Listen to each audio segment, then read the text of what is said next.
Today I'll talk about machine management and machine maintenance.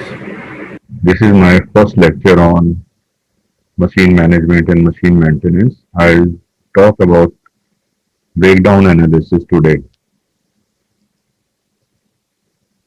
I will take a total of three lectures on machine maintenance and machine management. This is my first lecture on machine breakdown analysis. Then I'll take a lecture on preventive maintenance, and after that I'll take a lecture on reliability analysis. These are few terms which are used in machine breakdown analysis. PT is planned time or scheduled time. This will be clear soon with an example. DT is downtime. AT is available time or runtime. And NF is number of failures. So let us look at the example. If we run a hematology analyzer, which is a machine or equipment, for 8 hours in a day, that is one shift, and for 25 days in a month. Let us suppose that it breaks down for two times in the month of June, and in one breakdown it got repaired in 1 hour, and in another breakdown it got repaired in 2 hours. So this is the history of our machine breakdown for the month of June. So planned time or scheduled time of machine is 8 hours into 25 days, that is 200 hours. Of these 200 hours, downtime is 1 hour in one instance of breakdown and 2 hours in second instance of breakdown, that is total of 3 hours. Available time is therefore planned time 200 hours minus downtime 300 hours, that is 197 hours, and number of failures is 2. So this is our statistics of our machine breakdown. Then these are certain terms. One is mean time between failure, which is defined as available time divided by number of failures. Mean time to repair, that is average time taken to repair the machine, is equal to downtime divided by number of failures. Availability is mean time between failure divided by sum of mean time between failure plus mean time to repair. So for our machine, we calculate mean time between failure as 98.5 hours and mean time to repair as on an average 1.5 hours. So engineer took 1.5 hours to repair a machine on an average. So the availability in our example is 98.5%. So what is the difference between mean time between failure and mean time to failure? The key difference between mean time between failure and mean time to failure is that mean time between failure applies to repairable systems, that is, when system fail it is repaired, while mean time to failure is used for non-repairable equipments, that is, when they fail they cannot be repaired. Then we use the term mean time to failure. How to increase the mean time between failure? There are these helpful things. One is to analyze the underlying cause of failures and remove those causes.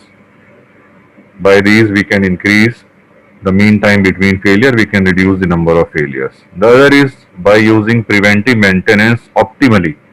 I'll talk about preventive maintenance in detail in my second lecture. Then third is utilize condition based maintenance. This also I'll cover in my second lecture. So by these methods we can increase the mean time between failure.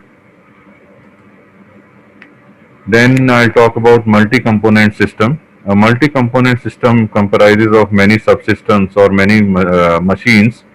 Some of the machines are connected in parallel, whereas others are connected in series. So how do we calculate the availability of our system? So availability for a series, for equipment which are connected in series, so availability of the system is less than the individual availability, because the availability is in fraction and we will multiply the fractions. If they are connected in parallel, then availability will be more than the availability of individual components.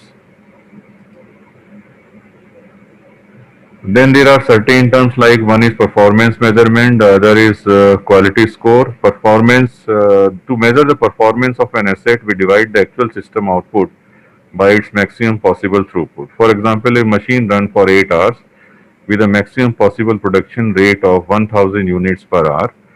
The maximum possible throughput is 8000 because it is 1000 per hour for 8 hours. But if the machine produces only 7500 units in that period, the performance score is 7500 divided by 8000 or 93.75%. Quality score. To measure quality score, we divide the number of non-defective items produced by the total item produced. For example, if machine produces 8000 units in 8 hours, but 200 of them are defective, so the quality score is 97.5%.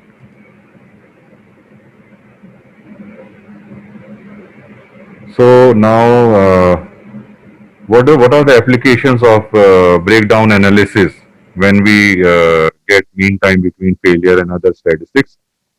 One is in calculation of overall equipment effectiveness, and the other is to calculate the cost of maintenance analysis. This I'll talk about in my next lecture. And now a word about overall equipment effectiveness. Overall equipment effectiveness is equal to availability multiplied by performance score multiplied by quality score. Overall equipment effectiveness is a maintenance key performance index that measures asset level of productivity. It is used to identify underperforming assets.